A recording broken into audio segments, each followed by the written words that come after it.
여호수아 4장. 모든 백성이 요단강을 무사히 다 건넜을 때 여호와께서 여호수아에게 말씀하셨다. 너는 각 지파에서 한 사람씩 모두 12명을 뽑아 세워라.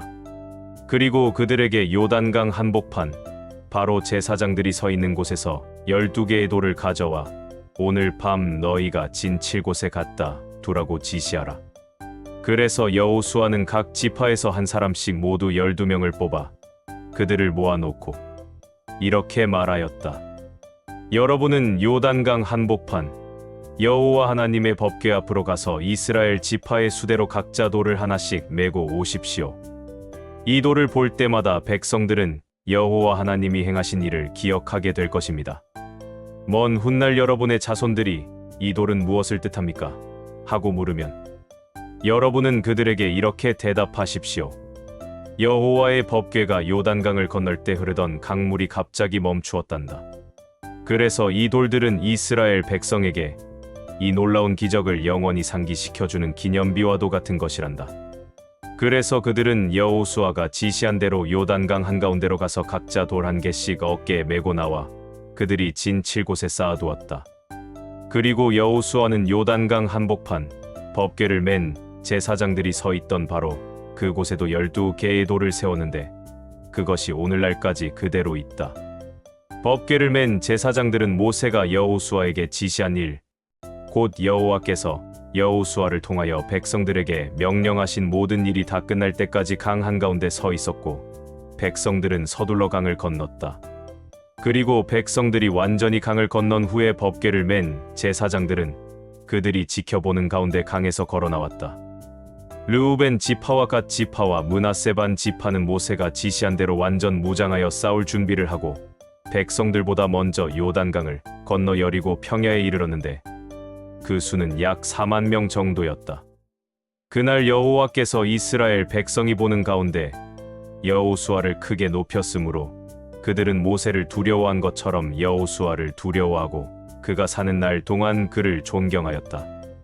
여호와께서 여호수아에게 법궤를 맨 제사장들이 요단강에서 올라오게 하라고 말씀하셨으므로 여호수아가 제사장들에게 강에서 나오라고 명령하였다.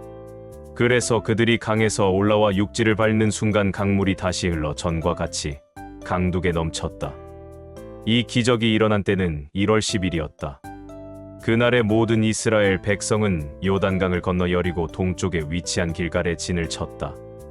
여호수아는 요단강에서 가져온 12개의 돌을 그곳에 기념비로 세우고 백성들에게 이렇게 말하였다.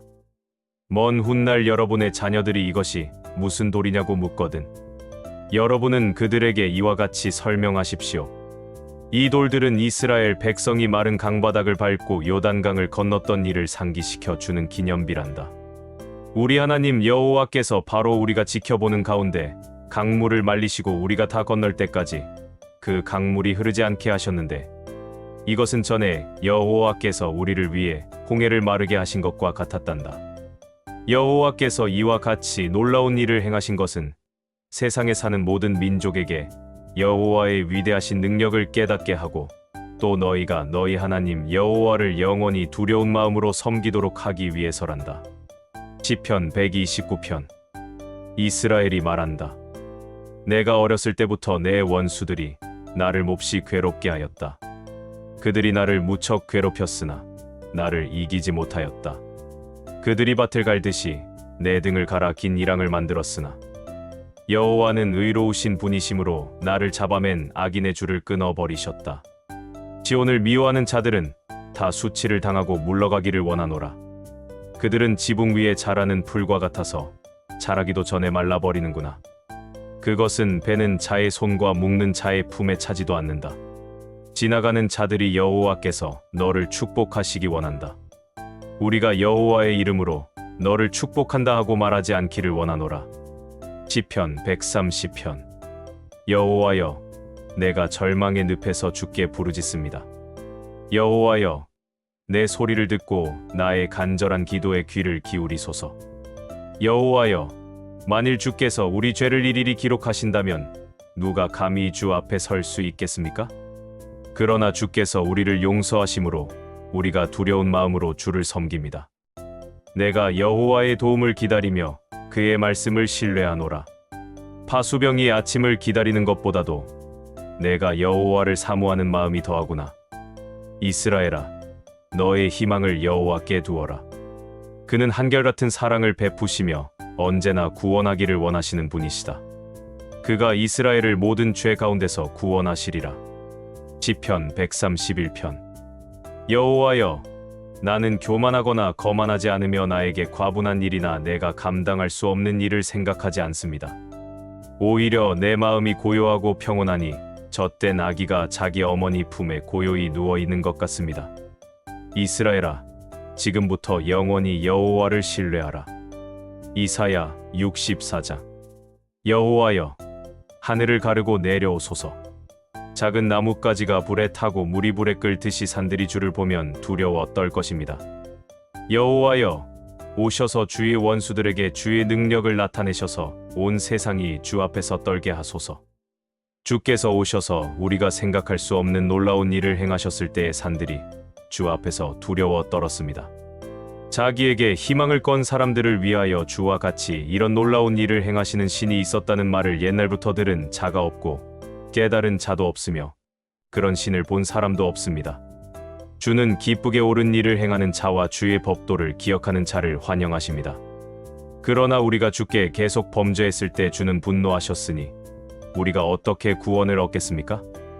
우리는 다 죄로 더러워졌으며 우리의 의로운 행위는 때 묻은 누더기와 같아서 우리가 다 잎사귀처럼 말라 죄악의 바람에 휩쓸려가고 있습니다. 주의 이름을 부르는 자가 없으며 애써 주를 붙들려고 하는 자도 없습니다.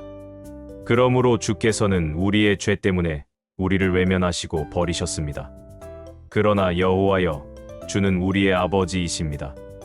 우리는 지늘기며 주는 토기장이와 같아서 주의 손으로 우리를 만드셨습니다. 여호와여, 너무 분노하지 마시고 우리의 죄를 영원히 기억하지 마소서. 우리는 다 주의 백성들입니다. 우리를 굽어 살피소서. 주의 거룩한 성들이 파괴되고 시온이 광야가 되었으며 예루살렘이 폐허가 되었습니다. 우리 조상들이 주를 찬양하던 거룩하고 아름다운 우리의 성전이 불에 탔으며 우리가 소중히 여기던 곳이 다 황무지가 되고 말았습니다. 여호와여, 이런 일이 있었는데도 주는 우리를 돕지 않으시겠습니까? 우리가 말할 수 없는 고통을 당하고 있는데도 주는 침묵만 지키고 계시겠습니까? 마태복음 12장. 어느 안식일에 예수님이 밀밭 사이로 지나가실 때 제자들이 배가 고파 밀이삭을 잘라 먹었다. 이것을 본 바리새파 사람들이 예수님께 보십시오. 당신의 제자들이 안식일에 해서는 안 될 일을 하고 있습니다. 하고 말하였다.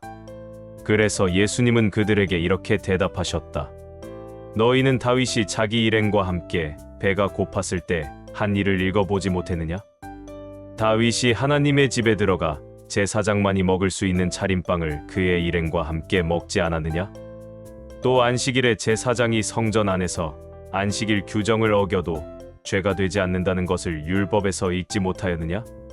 그러나 나는 너희에게 말한다. 그 성전보다 더 큰 이가 여기 있다. 내가 자비를 원하고 제사를 원치 않는다는 말씀이 무슨 뜻인지 알았더라면 너희가 죄 없는 사람을 죄인으로 단정하지는 않았을 것이다. 나는 바로 안식일의 주인이다. 예수님이 그곳을 떠나 회당에 들어가셨을 때 거기에 한쪽 손이 오그라든 사람이 있었다. 사람들은 예수님을 고발할 구실을 찾으려고 안식일의 병을 고쳐도 좋습니까? 하고 물었다. 그래서 예수님은 그들에게 이렇게 말씀하셨다. 너희 중에 어떤 사람이 양 한 마리를 가졌는데 그 양이 안식일에 구덩이에 빠졌다면 끌어올리지 않겠느냐? 사람은 양보다 더욱 귀하다. 그러므로 안식일에 선한 일을 하는 것은 옳은 일이다. 그러고서 예수님은 그 사람에게 내 손을 펴라 하고 말씀하셨다. 그래서 그가 손을 펴자 완전히 회복되어 다른 손과 같이 되었다. 그러나 바리새파 사람들은 나가서 예수님을 없애 버리려고 의논하였다. 예수님이 이 일을 아시고 그곳을 떠나시자 많은 사람들이 뒤따랐다. 예수님은 모든 병자들을 고쳐주시고 자기에 대한 소문을 내지 못하도록 그들에게 단단히 주의시키셨다. 이것은 예언자 이사야의 다음과 같은 예언을 이루기 위해서였다. 내가 택한 나의 종, 내가 기뻐하는 나의 사랑하는 자를 보아라. 내가 그에게 내 성령을 주겠다. 그가 온 세상에 진리를 선포할 것이다. 그는 다투거나 소리치지 않을 것이니 아무도 길거리에서 그의 음성을 듣지 못할 것이다. 그는 진리가 승리할 때까지 상한 갈대를 꺾지 않고 꺼져가는 등불을 끄지 않으실 것이다. 그리고 온 세상 사람들은 그의 이름에 희망을 걸 것이다. 그때 사람들이 귀신 들려 눈 멀고 말 못하는 사람을 예수님께 데려왔다. 예수님이 그를 고쳐주시자 눈먼 벙어리가 말도 하고 보게 되었다. 그러자 사람들이 다 놀라 이분이 혹시 다윗의 후손이 아닐까 하고 말하였다. 그러나 바리새파 사람들은 이 말을 듣고 이 사람은 귀신의 왕 사탄의 도움으로 귀신을 쫓아낸다 하였다. 예수님은 그들의 생각을 아시고 이렇게 말씀하셨다. 어느 나라든지 서로 싸워 갈라지면 망하고 그 어떤 마을이나 집안도 서로 싸워 갈라지면 오래가지 못한다. 만일 사탄이 사탄을 쫓아내면 이미 서로 갈라져 싸우는 것이니 그렇게 하고서야 어떻게 그의 나라가 설 수 있겠느냐? 내가 사탄의 도움으로 귀신을 쫓아낸다면 너희를 따르는 사람들은 누구의 도움으로 귀신을 쫓아내느냐? 그러므로 그들이 너희 재판관이 될 것이다. 그러나 내가 하나님의 성령으로 귀신을 쫓아낸다면 벌써 하나님의 나라가 너희에게 와 있는 것이다. 강한 사람의 집에 들어가 물건을 털어가려고 하면 먼저 그 사람을 잡아 묶어야 한다. 그렇지 않고 어떻게 그 집을 털 수 있겠느냐? 나와 함께하지 않는 사람은 나를 반대하는 사람이고 나와 함께 모으지 않는 사람은 흩어버리는 사람이다. 내가 분명히 말해둔다. 사람에 대한 모든 죄와 모독은 용서받을 수 있으나 성령님에 대한 모독은 용서받지 못할 것이다. 누구든지 나를 욕하는 사람은 용서받을 수 있으나 성령님을 욕하는 사람은 이 세대나 오는 세대에서도 용서받지 못할 것이다. 나무가 좋으면 그 열매도 좋고 나무가 나쁘면 열매도 나쁘다. 열매로 그 나무를 알 수 있다. 독사의 자식들아, 너희가 악한데 어떻게 선한 말을 할 수 있겠느냐? 마음에 가득 찬 것을 입으로 말하기 마련이다. 선한 사람은 마음속에 쌓인 선으로 선한 말을 하고 악한 사람은 마음속에 쌓인 악으로 악한 말을 한다. 내가 너희에게 말한다. 사람은 함부로 짓거린 모든 말에 대해서 심판날에 해명을 해야 한다. 내가 한 말에 따라서 내가 무죄가 되기도 하고 유죄가 되기도 할 것이다. 그때 율법학자와 바리새파 사람 몇 명이 예수님께 와서 선생님, 우리는 선생님이 행하시는 기적을 보고 싶습니다 하고 말하였다. 그러나 예수님은 그들에게 이렇게 대답하셨다. 악하고 음란한 세대가 기적을 요구하나 예언자 요나의 기적밖에는 보일 것이 없다. 요나가 사흘 동안 큰 물고기 뱃속에 있었던 것처럼 나도 사흘 동안 땅 속에 있을 것이다. 요나의 전도를 듣고 회개한 니느웨 사람들이 심판대에 일어나 이 세대 사람을 죄인으로 단정할 것이다. 자, 보아라. 요나보다 더 위대한 사람이 여기 있다. 솔로몬의 지혜를 들으려고 땅 끝에서 왔던 남방 여왕도 심판대에 일어나 이 세대 사람을 죄인으로 단정할 것이다. 자, 보아라. 솔로몬보다 더 위대한 사람이 여기 있다. 더러운 귀신이 어떤 사람에게서 나와 물 없는 곳으로 다니며 쉴 곳을 찾았으나 얻지 못하였다. 그래서 귀신이 내가 나온 내 집으로 돌아가야겠다 하고 가보니 그 집이 비고 깨끗이 소재되고 정돈되어 있었다. 그 귀신이 가서 자기보다 악한 다른 귀신 7을 더 데리고 들어가 거기서 살자 그 사람의 나중 상태가 처음보다 더 비참하게 되었다. 이 악한 세대도 이와 같이 될 것이다. 예수님이 아직 군중에게 말씀하고 계실 때 예수님의 어머니와 형제들이 예수님께 드릴 말씀이 있다고 찾아왔다. 그래서 어떤 사람이 예수님께 선생님, 어머니와 형제분들이 선생님을 만나 뵈려고 밖에서 기다립니다 하였다. 그러나 예수님은 그에게 내 어머니와 형제가 누구냐 하시고 제자들을 가리키며 보아라. 이들이 내 어머니와 형제들이다. 누구든지 하늘에 계신 내 아버지의 뜻을 따라 사는 사람이 바로 내 형제와 자매이며 어머니이다 하고 말씀하셨다.